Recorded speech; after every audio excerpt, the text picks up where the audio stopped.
Yung pala yung kinakain ng bituka. Mga yung butok na nini. Ito, sino bigalalang?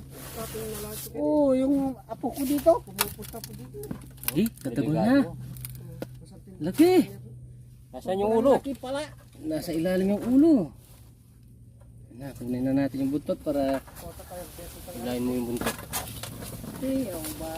Ayun, yan na, pumersa na. Yan na. Tagol na.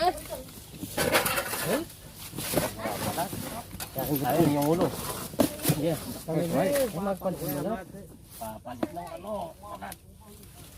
Kami kinakapay yan. Hoy, Kaindok. dito, bawal po dito. Patayin dito yan eh. Kasi Lupi ah. tayo po tayo. Matagal na dito yan, ang ubod ng ano. Tagal na. Ay, tagol na. Laki. Eh, naklaya pa. Ayan. Yan na, yan na. Ay, katagol na. Malaki. Ay,